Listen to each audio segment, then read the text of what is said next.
Hey guys, Jenna here. Did you know that there are families living on sailboats, seeing the world, raising children, and living without a home address?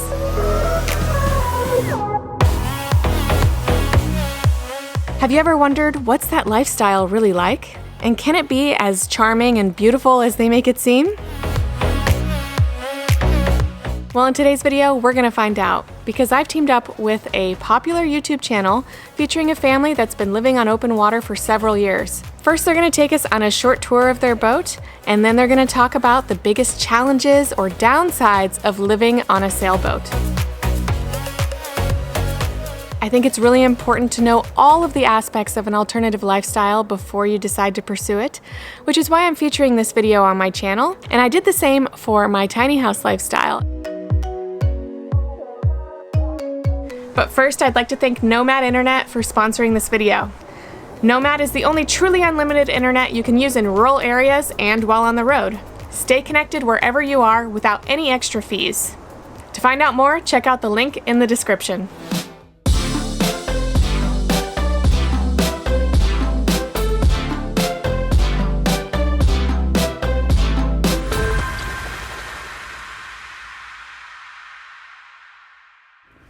Hi, I'm Brian. Hi, I'm Karin, and this is our daughter Sierra. And together as a family, we live and work on our 53-foot floating tiny home.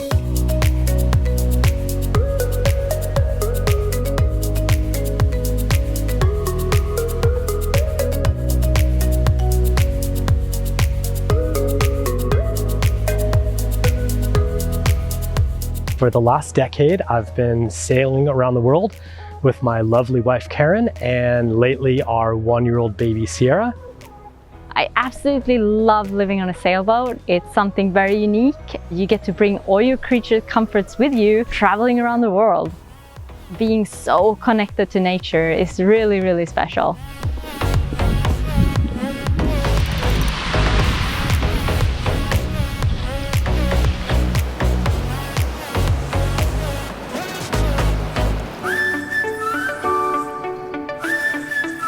I'm gonna take you on a little tour of Delos. This is our bedroom. It's not too big, but it's perfect for 2 people. And one thing that I love about living on a sailboat is that we have so much cool storage. So under the bed, we have all this sweet space.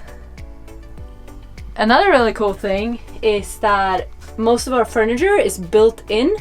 So we have this built-in desk, we have a little chair that pops out, and you can sit here and feel fresh with a mirror.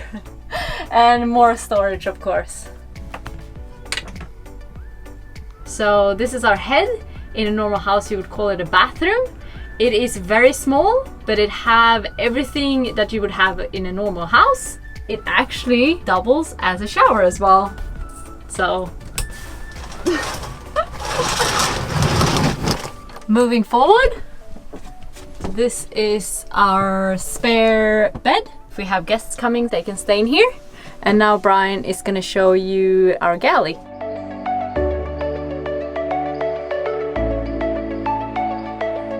This is our galley, which would be a tiny version of the kitchen in your home. We have almost all the same things, just on a smaller scale. So here's our little refrigerator. We do actually have a pretty good sink, surprisingly, for a boat. 2 very deep sinks. We have a dishwasher over here, which we actually never use because I don't really mind washing dishes so much. And this is our stove. It's an electric induction stove with an electric oven down here, and it is gimbaled so that if the boat is moving, the gimbal helps to keep the pans and pots from flying off. And even more importantly, we also have these little guys, which we can just tighten down like this. And that keeps our food from flying onto the floor when we're sailing. Over here, we have little drawers for our silverware, knives, forks, and spoons. And then in here, we actually have a very small washing machine, which is a real lifesaver, especially when you have a baby. Because we live on a boat, we have to make all our own fresh water on board. So we have a water maker, which runs off the generator, and it literally turns the ocean into fresh drinking water, and then it goes into a tank in the keel. And so it's really important that we conserve and don't run out of water. So we have this gauge, and right now we have about 750 liters in the tank, which under normal conditions will last us about 2 weeks. This is the water maker, or the desalinator. It's pretty easy to use, really. All we have to do is start the generator, turn it on. We have to wait 2 minutes for the system to equalize. And now we increase the pressure.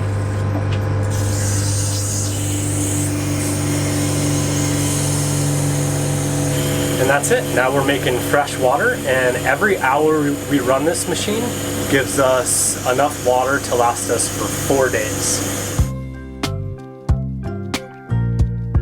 Welcome to our salon, or living room as it might otherwise be known. It's a pretty cool space. In fact, we have enough room for 8 people to sit and have dinner around this table here. And when you're sitting and having dinner, you're actually sitting on top of another refrigerator. So we have a pretty good size refrigerator here for some fresh vegetables and beer. And then over here, we actually have a pretty good size freezer, which allows us to go off the grid and still have things like ice cream and chicken. And since it is a boat, every square inch is used for storage. So in fact, the floor is also filled with things like beer and Coke and more beer. We have all of our canned foods. We have oils, we have cooking wine and vinegar, and we actually label everything and take the labels off. So we write on the top. Makes it easier to find, but it also prevents bugs from getting on board in some of the tropical places that we get the food, because they like to lay their eggs inside the labels. So that's a little bit of work, but it's worth it. And then over here, this is actually another spare bunk if we have a lot of guests on board. So this part slides out of the wall, locks in like that, and then you can have somebody else sleep here. And it also has this board. This is called a lee board, which keeps you from flying out of bed if the boat is going crazy. This is the wall of fame / shame, as we like to call it. And when people come by and visit, we snap a photo. If we have a good time, we like to capture it and save it on the wall. Now we're gonna show you Sierra's room. We have another toilet up here too, right next to it. It's identical to the one in the back. And you live up here, Sierra. It's a pretty good place for her, and I think she sleeps really good in this little tent that we have. Diaper changing station right next to it, and she has everything that she needs in here. It's perfect for you. Look at that baby!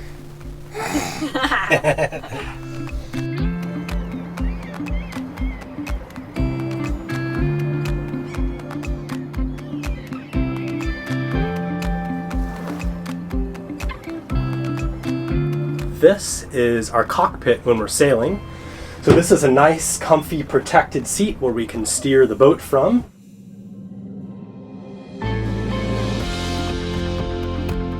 And over here, we have our navigation charts so that we don't run aground. All of our sailing instruments that tell us the wind speed and the depth. Our trusty compass and our autopilot, so we don't have to steer the boat all the time.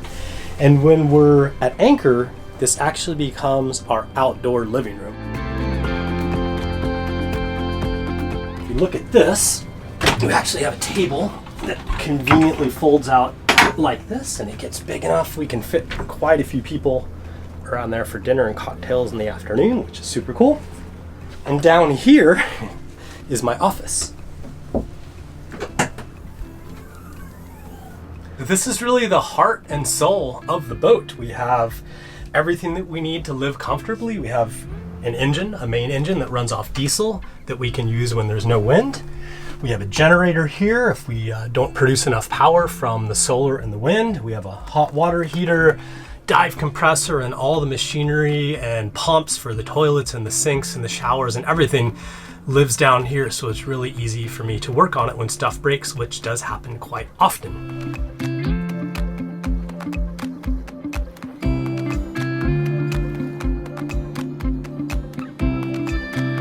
This is our family car, and her name is Maggie.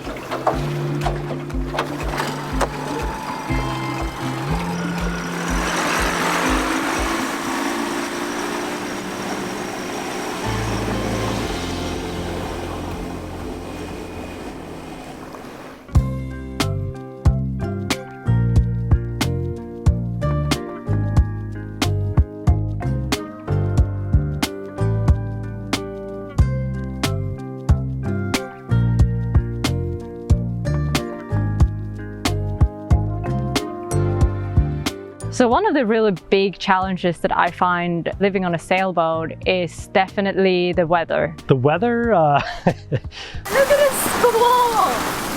What? Holy shit, look at that! Oh my god! oh, geez. To be honest, it sometimes terrifies me in a way that you just couldn't even imagine. We live and die by the weather. We are so sensitive to any change in the weather that you notice it instantly.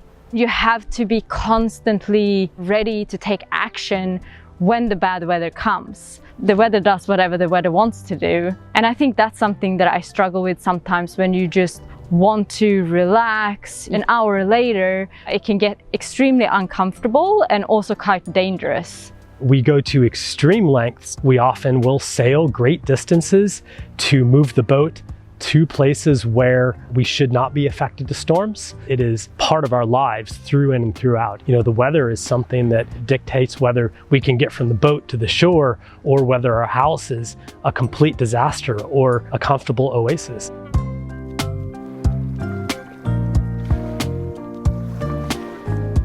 One thing that is really hard sometimes is the constant movement of the boat. The boat is heeling over at an angle. Living a normal life becomes almost impossible. Knives are sliding and pans are rattling, and it just absolutely drives me crazy. Things on a small boat in the middle of the ocean don't stay where you leave them. It sometimes takes probably 4 or 5 times as long to do an ordinary task. I'm gonna make some sandwiches for lunch. I use this one, lock myself in here, keeping the cutting board like that so it stays straight. How much we lean over. And then you add a baby into the mixture, and then it becomes extremely interesting. Somebody always have to kind of follow her around and make sure that she doesn't fall and hurt herself. After so many years of traveling and moving around, you begin to crave a home base, a place where you know who has the best produce, the best vegetables, the best meat. These are all things that we have to learn every place that we go. I miss my parents, friends, and family. You know, I'm not there for birthdays and holidays and Christmas, and I miss spending just normal times with them on Sunday afternoons and sharing a meal. It's just not something that we get to do very regularly. I can definitely say that I'm a person that stresses about money. We need to have some money even though you can live pretty cheaply out here. The boat needs maintenance, and we need to buy food, and we need to buy insurance, and we need to buy, you know, like visa fees when we come into different countries and stuff like that. Because we're always moving around and we live a very nomadic life, we can't have a normal 9-to-5 job. We actually make our living by filming our travels and our adventures, and then we produce YouTube videos about it. It's not an easy way to make a living. It took us about 4 years before we were actually making enough money to be sustainable. Me and Brian are a very strong team, and I feel very, very passionate about this project and what we're doing. And I think that kind of adds a lot of joy and a lot of excitement about it. Things are constantly breaking on the boat. I don't know if boats break more than houses, but I definitely think so. Over the trip, I've had to learn to become an electrician, a plumber, a diesel mechanic, sail repairman. Brian is the absolute MacGyver. Like, that's one of the things that I love about Brian. He can fix anything. Not only is it difficult to fix everything that breaks, but we also have to have all the spare parts to fix it when it does. We've been waiting in places for months for spare parts. It's a constant battle.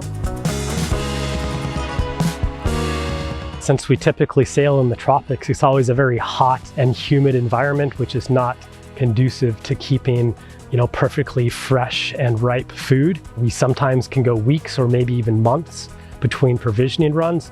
I have my huge list of everything that we should have on the boat. I do like inventory. I make sure that we have enough for the time that we're gonna be away for. I'm a pretty bad shopper now, and I can do it fast too. We've also taken a lot of time to learn how to fish. So when we're sailing, On the ocean and trolling, we always have trolling lures out. We're looking for, mahi, we're looking for tuna, beautiful fish. And then when we're in port, we like to go lobstering. We just went clamming the other day. That was actually a lot of fun. It's not only a good way to entertain yourself, but it's also a way to nourish yourself and live off the sea and the land around you. I really enjoy it. Being that we live on a boat, we have to make our own electricity and our own water and carry everything that we need with us. So we generate power from wind and solar, and we store it in batteries on board. We still need to be aware that it's not an infinite resource coming from a power station. We only have the power that we've generated for the day. The same thing for water. All the water that we have on board, we have to make ourselves. Our consumption is about 50 liters of water a day for the 3 of us on board. I really love being self-sufficient, but then I think when I come to land, my God, then I realize how much I miss long hot showers. Just being able to splurge a little bit, I think is amazing when you come on land. I think babies are pretty difficult no matter where you have them. I mean, it's a lot of work. On a boat, it's a whole different ballgame. We had to build an entire fence along our railing that would keep Sierra on board and safe. She's learning to play, and she's learning to walk, and she's learning to explore. And sometimes I feel so bad because she'll be just like walking along and all of a sudden she'll be doing fine, but then the boat will lurch and it'll throw her off balance, and she kind of goes like this, and she's like, well, what the heck was that? Like, I don't understand. I think probably the biggest issue is that she just gets bored. She wants to explore, she wants to be outside, she wants to be with us, and that's not possible all the time. We're not going anywhere today, Nugget. Not going anywhere today. It's like, what kind of a life did you guys get me into?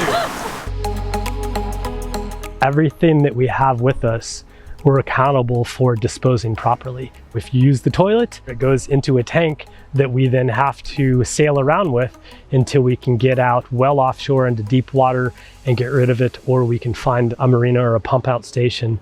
Over time, we've learned how to reduce the amount of trash that we have on board by removing packaging, using reusable containers and resealable bags instead of, plastic Ziploc bags and things like that. I think one of the things that we really did right was with cloth diapering for Sierra. And luckily we have a washing machine on board, so we just chuck them in there, they get washed, and then they come out and we dry them in the sun. It works incredibly well and really reduces our waste a lot.